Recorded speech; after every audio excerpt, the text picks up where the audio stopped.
Be here first time ever in Nottingham. It's been a while since we've been in the UK. I love it here. Glad to be back. Who's got the first question? Oh, I thought I was going to go ahead. Right here. Dan? Yep. Hey, buddy. What's up, bud? Obviously, you get it all the time from the fans here in the UK. How often are you going to come back here? You've got a growing roster of UK fighters, too. Who do you get it from more, the fans or the fighters with, you know, we need to be in the UK more The often? fans, no doubt about it. The fans. You know, I think one of the biggest complaints we've had here in the UK from the fans is, you know, when's a big title fight coming to the UK? And I'd say that's the number one complaint I get. You know, I've been very open and honest about the television, you know, trying to get television deal secured over here, you know, and we got this ESPN deal. We're here, we're doing fights. I never gave up on this market. We continue to push here. We know there's tons of talent and there's tons of fans here. Do you think going forward, is there a plan in place to do more here, or is it just kind of take it as it goes? No, I mean, we're working hard here. We got an office here. We've been working hard here for years. This market was tougher than I thought it was going to be. And then for Stipe and for Stefan, please, how did you guys train differently going into this thing, knowing it's a 5-round fight and, you know, not had to be in that position before? Yeah, I always make sure that I'm in the best shape possible, so you know, it's just rounds in training camp. Thursdays we do 15 5-minute rounds. In the morning we do an hour and a half, 2 hours kickboxing rounds, you know, so if I go 5-minute rounds, I'm ready for it, you know, it shouldn't be a problem. So.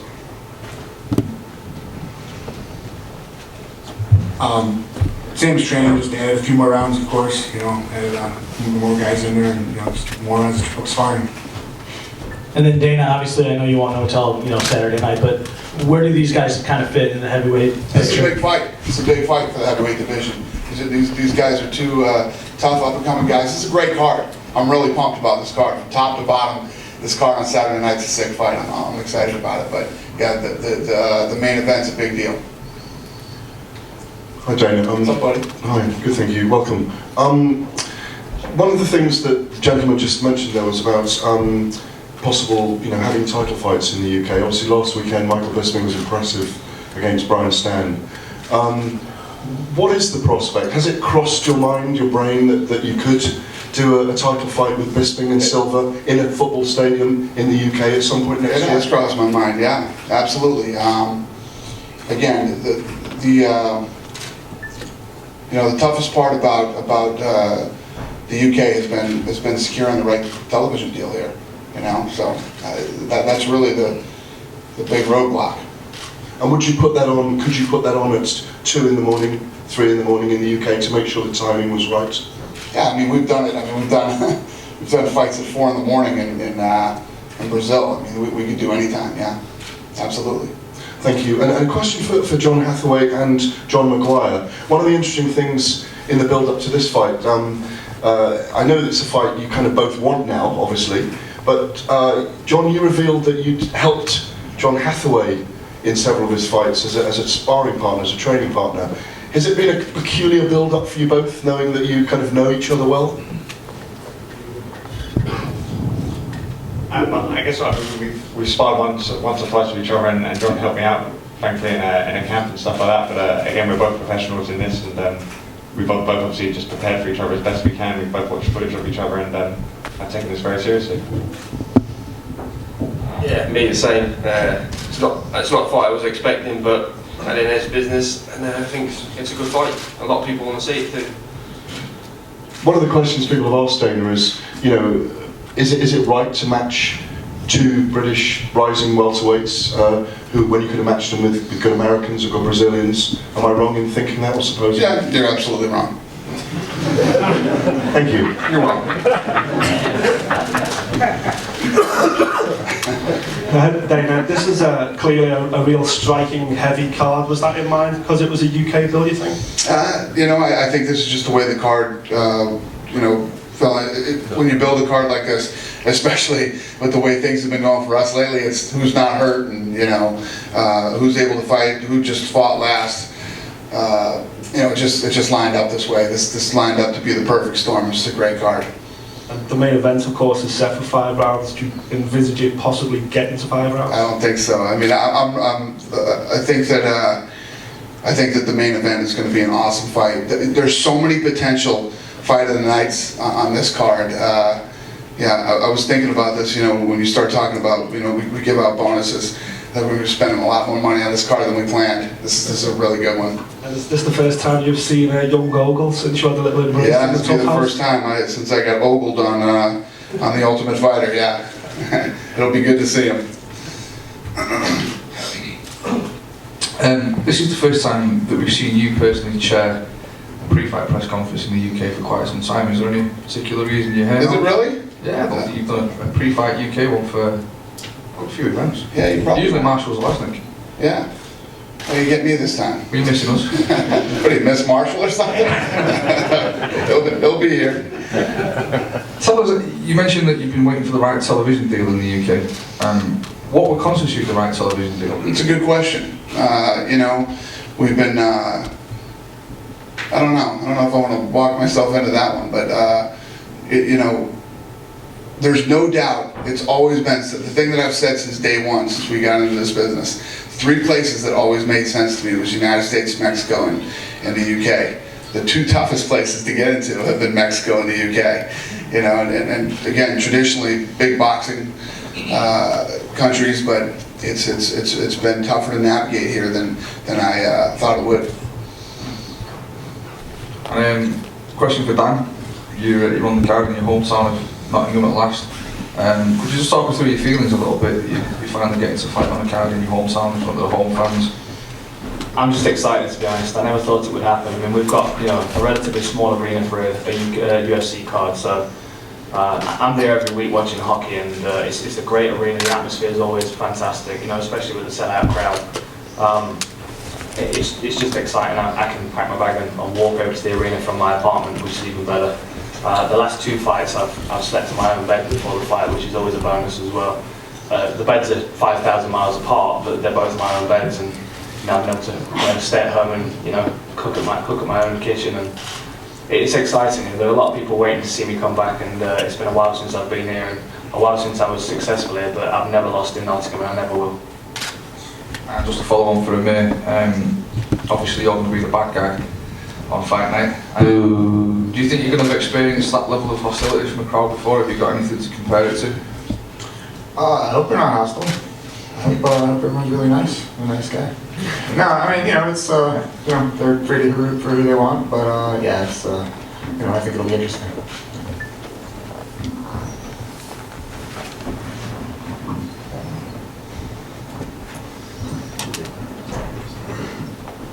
Hi, a question for Stefan. Stefan, we spoke last week and you said about how it's your aim to never be considered a boring fighter. You want to be remembered as a guy who always had really interesting, entertaining fights. Is there a danger with this being a main event that you might sort of go chasing that victory a bit too much, chase the finish too much?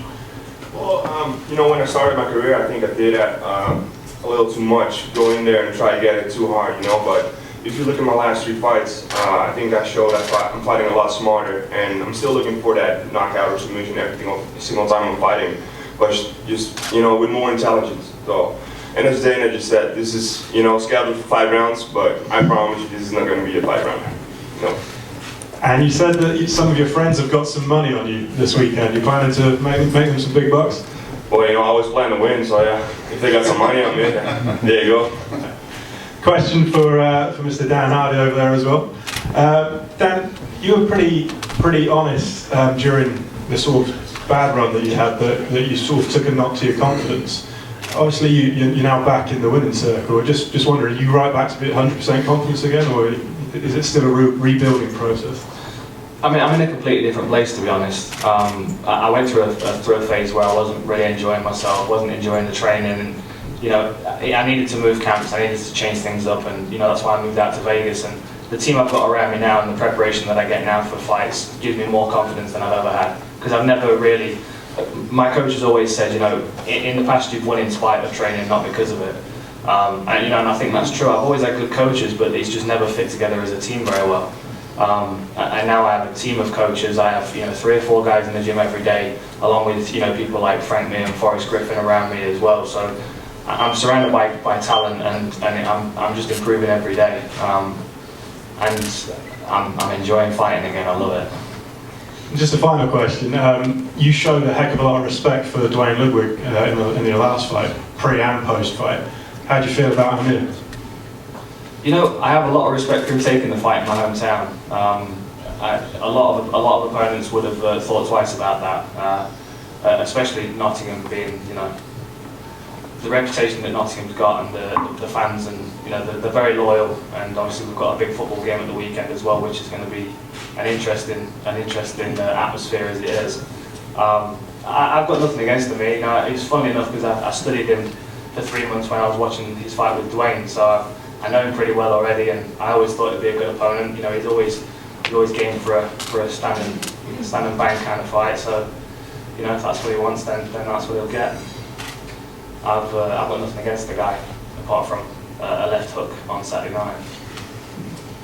Dan just mentioned the changes he's kind of made and the difference, since he was on that 4-fight skid. Have you guys noticed differences in him as well from when he was on that bad run to when he got the big win in May to now? Well, yeah, I mean, he got a win in his last fight. We'll see on Saturday night. He's like you said, he's back in the winner's circle, and now he's got to keep it rolling. And then Amir, we talked a little bit about you being a bad guy. How do you counter probably some of the adrenaline that Dan's likely to have when he walks in and being in front of his hometown? Can you prepare for something like that, or do you just kind of got to just blank it all out and do what you got to do once the door shuts?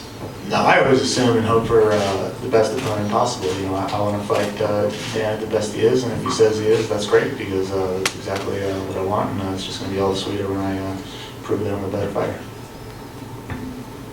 Heavyweight was a difficult division for a while there, but now either side of you've got a 24-year-old submission artist who's putting guys to sleep, and you've got Stipe Miocic, who's got the Golden Gloves background, Division 1 wrestling. Both look like interesting prospects for the future, and I just wondered if you could talk a little bit about how you see them as prospects and how exciting it is for you to have these kind of heavyweights coming. Yeah, that's what I was saying. This fight this Saturday is a big deal for the heavyweight division, and a big deal for these guys. I think whoever wins this fight Saturday is up around the top 5 or 6 in the world. Dan, you can't, obviously the Outlaws come back to Nottingham to face, unfortunately, Amir, who plays the role of the Sheriff of Nottingham. Any thoughts yourself if you win any fight of the night bonus to make a small donation to charity, rather than the rich who give to the poor?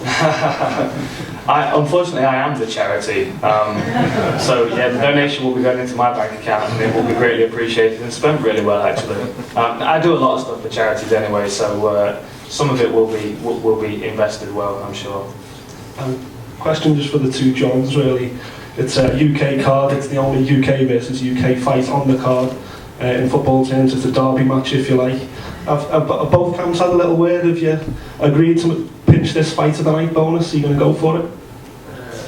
Yeah, I'd like to get it. I think we'll put on a good fight. So yeah, hoping so. I think John would like it, wouldn't you, John? Yeah, I mean, we're both great competitors and we both want to win the fight, so I'm sure it's going to be a great entertaining fight for the fans. And we've got great names. Dana, just carrying on that theme for a moment, and obviously they're going to get the fight of the night now, they've decided. So on that theme, battles of Britain, Paul Kelly, Paul Taylor, Michael Bisping, Ross Boynton, there's a history of two Brits going at it in Britain and creating great contests now. I agree, absolutely. 5 minutes ago you told me that this shouldn't be happening, now you're saying what a great fight this is going to be. That's why you're such a great promoter, yeah? That's why you're such a great promoter. You're hitting me from every angle. Keeping on the theme of Dan for a moment, and it's kind of you might not agree with this, you may shut me up immediately as well, but Dan went 4-0 in the UFC, and very often when in defeats, and very often when a fighter has 4 losses on a trot, they're expelled or they're kind of left from the roster. In many ways, Dan was a very popular figure and he marketed himself very well, and obviously he's a great fighter as well, but do you think it's important that fighters look at themselves as a brand as well? Because everything's developing as a brand these days. The brand thing drives me crazy. Okay. When a guy calls me up and starts telling me about his brand, you're a fighter first. You know, you're a fighter, and the thing that kept Dan Hardy in the UFC through you know his tough times, Dan Hardy fights. Dan Hardy goes in and he fights. There's no, you know, he doesn't go in and try to push you against the fence and stand there for 20 minutes. He doesn't try to, you know, he goes in and he does what people want to see. You know, when people make that decision to stay home on Saturday night, whether they're buying a pay-per-view, they're buying a ticket, they're flying to Las Vegas, they're coming to Nottingham, you're showing up to see guys fight. Now, you don't tell all your friends, want to come up to Nottingham with me and watch a guy press a guy against the cage for 5 rounds? No, it's not what you go. You go to see guys fight, and that's what he does, and that's why he stayed in the UFC. Thank you. And a final question for Stefan. Hi, Stefan. You were 14 when you started training with heavyweights, I think. You know, you've been doing it for a decade now. For you, is this the final phase of your career towards getting back to fighting maybe JDS again and fighting for the UFC heavyweight title in the next 2 years? Well, that's what we're going to see on Saturday, right? But for the rest, I'm still getting better every single fight. I'm still growing into my body. You know, I think I'm going to be in my physical prime around my 28, 29, 30s, you know, so still a lot of time to grow, but, you know, I plan to show that I can dominate every guy in the world from start to finish. And, you know, starting this Saturday, it's a good moment to show that, you know, it's the main event. If you win this fight, you're going to be the headliner on every big side, so, yeah, for sure it's going to be a good time to start. There seems to be an attitudinal shift in you in the last, I don't know, the last few months. Maybe I'm, you know, starting to get a big boy. Question for Dana. You've had a lot of injuries recently on cards. How happy are you to have a card here has been no major significant I'm so injuries? happy. As long as nothing happens between today and tomorrow, I'll be thrilled. Yeah, it's great. When you put together a card like this and the card stays together, I mean, so I'm very happy. I'm excited for Saturday. And question for Stipe. Stefan's strength is his submission game. How confident are you that if it goes to the ground you'll be able to hold your own? Feeling good with it. I'm working on it a lot, so see what happens Saturday. And likewise for Stefan, Stipe, how confident are you that if it stays on the feet that you can hang with Stipe? I train with some of the best K1 kickboxers every single week, and I compete well with them in the gym, so I think I should be able to compete with everybody in the UFC and the feet too. So, you know, we'll see on Saturday. You know, for the ground, he's a great wrestler. We haven't seen a lot of his ground game yet, but I think I can submit anybody in the world. So. Question for Dan. Obviously you're fighting Amir on Saturday, but after his last fight, Matt Riddle had a lot to say about you. Would that be a fight that interests you in the future? Matt Riddle don't interest me at all, to be honest. I couldn't imagine doing a training camp and having to look at him for 8 weeks. And that comment he made about somebody spitting in his mouth, have you seen the size of his mouth? I mean, if somebody's fighting his general direction and it didn't go in his mouth, that would be a feat. You know what I mean? So let's just let Matt Riddle grow up a little bit and have a few more fights, and then we'll see where he's at then. Yeah, question for John Maguire. John, Gypsy Jiu-Jitsu, as you know, as an entity itself, has really taken off since you came into the UFC, and people have you've become the sort of infamous Brit who can wrestle. You know, how was that reaction been from the fans, being that, you know, your style, and people probably weren't expecting it from a UK guy? It's really good, but I always rated John's wrestling. I think John's was the top best British wrestler in the UFC. But yeah, it's been I've had a lot of love, as they say. It's been good. Yeah, and that was going to be my rebound question to John. Obviously, you originally were that guy, you know, the British welterweight that could wrestle, the next threat. After your first loss, you're on a 2-fight win streak. You know, are you regaining some of that momentum and putting yourself back in that picture again? I still think I am. I can still wrestle, so it's always a good thing. But I mean, like, Will being able to wrestle now is no longer the days where the British people can't wrestle and can't grapple. We're just boxers. I mean, we can do everything nowadays. So, I mean, we're well versed in it. And what about yourself? You still got that singlet though? Yes. To John Hathaway again. Obviously, you've now got the back-to-back wins again. You know, in terms of momentum, after you beat Diego Sanchez, people were really rating you highly. What does the win over Mr. Maguire over here do for you? Again, I think he'll shoot me up the ladder, and put me hopefully within a couple of fights of title contention, or at least getting up towards that. Cheers, guys.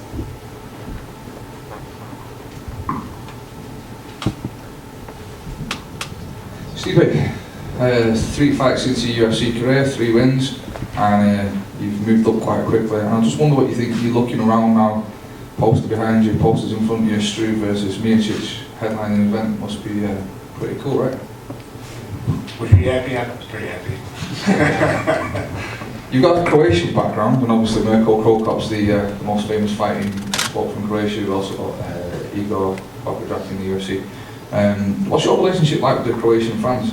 Do you have much of a direct relationship with guys actually in Croatia, or is it the Croatian Americans? Both. You know, I get a lot of emails, stuff like that. You know, on Facebook and Twitter, they talk to me all the time. You know, and we're actually around back home. You know, we have a big, you know, Croatian, a big family home where everyone goes to, a big donor club.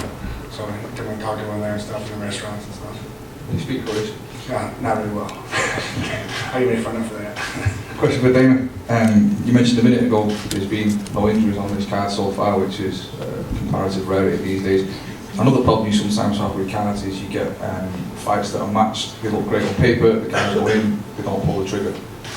But I think you don't really get that so much in the UK, right? Like one thing you can say about UK cards is generally guys will go in there and they will throw down. That's fair to say? Yeah, I mean, if you look at the guys around this card, I mean, that's what I said. You could close your eyes and throw a dart at this thing and hit one of them, and it's probably going to be fight of the night or knockout of the night or submission of the night. And like I said, I plan on spending a lot more money on this card than we anticipated. This is going to be a great card. I'd be blown away if every fight on this card is an awesome fight. Plus, like he said earlier, I mean, I've never been to Nottingham, first time here, but every time we come to England, the crowd here is just off the charts. I'm sure it's going to be fun on Saturday. Another thing we always hear is sometimes you'll put cards on in the UK, and for one reason or another, it isn't stacked with big names like, say, an American pay-per-view or UFC 85 we did in London with Henderson and Rampage. And you get fans complaining, oh, it's a weak card, it's not stacked. That stuff drives me nuts. Here's the thing, man. That's why I was riding over here, ripping people on Twitter when I landed this morning. It's like, are you crazy? Listen, if you don't think this is a good card, you don't know anything about mixed martial arts. I don't even know what to tell. Why are you following me on Twitter?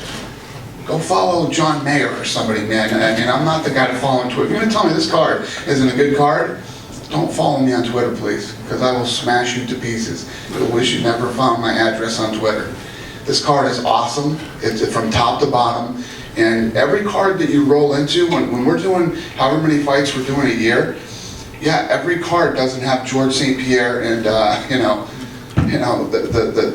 champions on it. But if you're a fight fan and you're looking for the up and coming guys, I mean, look at the records on the guys on this card. And if you tune in on Saturday night and see the fights, this is probably one of the best cards we've put on in a long time, from top to bottom. From top to bottom, one of the best cards we've put on in a long time. And I'm at this thing now where I'm at this point where, I mean, you guys heard me the other day in Toronto. The flyweight fight sucked. If you really think that fight sucked, I don't even want your pay-per-view money anymore. Don't watch it. I don't even know what to say to you. You know, you get these fans that it's so much stupid stuff comes my way. It's just I get to the point where I'm like, done. What do you want me to say? If somebody says this card isn't a good card, you're either totally uneducated and you're coming on Twitter to aggravate me, or you're a complete moron. Nobody knew who the hell George St. Pierre was. George St. Pierre fought on a bunch of these type of cards and eventually won a world title. I mean, it's just like, it makes me want to put my head through a wall. I don't even know what to say to people. This is how you fight your way up to become big names. These two are going to fight and either become number 5 or 6 in the world in the heavyweight division on Saturday. That's how the sport works. That's how the business works. Dana, is it 10 months since the Fox deal now? Say that again? Is it 10 months since the Fox deal? Yeah, I think so, something like that. I don't know whether you've been asked this recently, but obviously, as John just mentioned, there have been kind of a lot of fallouts and injuries and so on. There's been a few nightmares in the last few months. But what's your assessment after kind of 9 months of the Fox deal, more cards. Can you just give us a general assessment of how you feel the UFC and the sport is moving on since you signed the Fox deal? It's believe me, it's funny when I sit on the outside, where I sit and watch all the people write about the business and what they think is going on. The two guys that know exactly what's going on are me and Lorenzo. We know exactly where this thing's going. We know what we're doing. When we got into this Fox deal, where there's some, when you get into a new partnership with somebody, like a huge company like Fox, there's a lot of things that you need to a lot of the kinks that need to be worked out, and we're getting there. And we're in a great place right now. Couldn't be better, and I couldn't be happier. And we couldn't be working with better guys who are just as committed to building this sport as we are.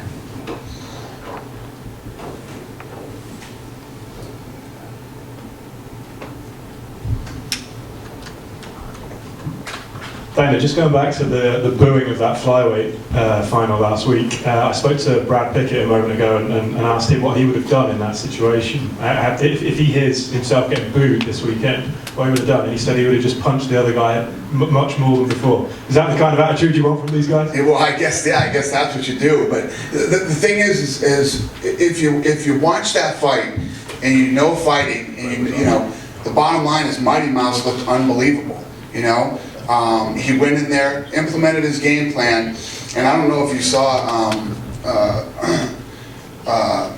his face after the fight, but he wasn't touched. His face was, looked like he'd not even been in a fight, and not so much on the other side. I mean, it was a fight where one guy was so absolutely talented that he imposes. Well, the fight was nonstop action.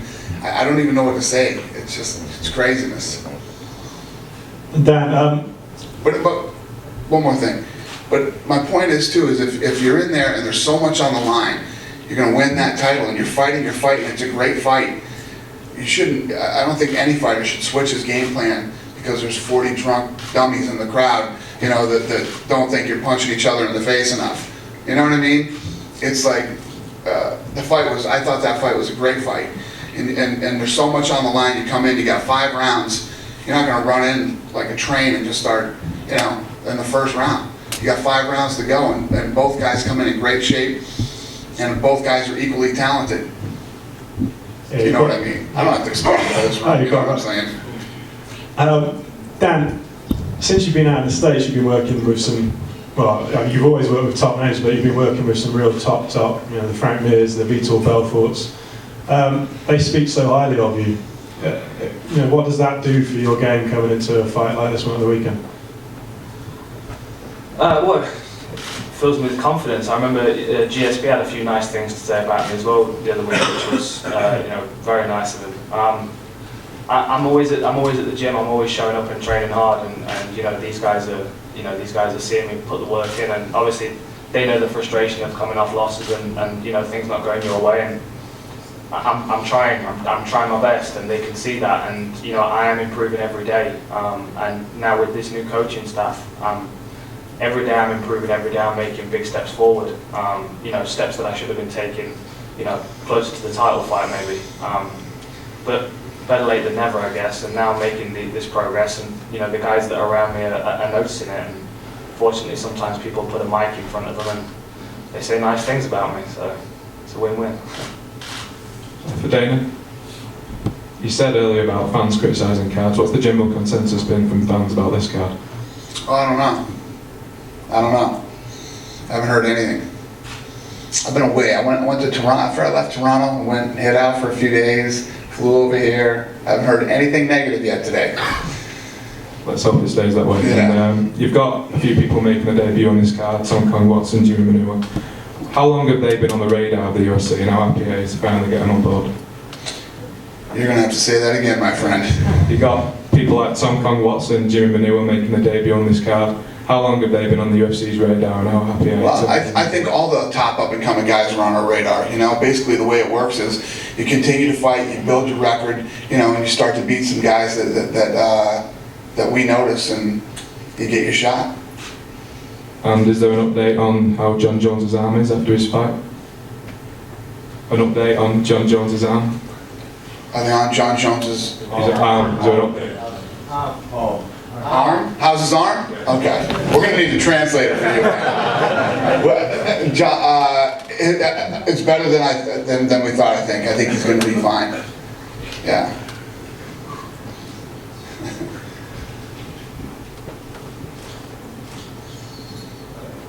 Any other questions? Right here.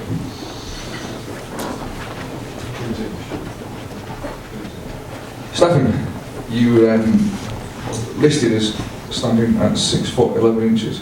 When was the last time your height was officially taken? Because you're a young guy, so you're still kind of filling out. And, Well, officially, in the street you call it officially, but the guys at the UFC office measured me when I was in Vegas for my last fight, so maybe I'm 7 foot now. I don't know.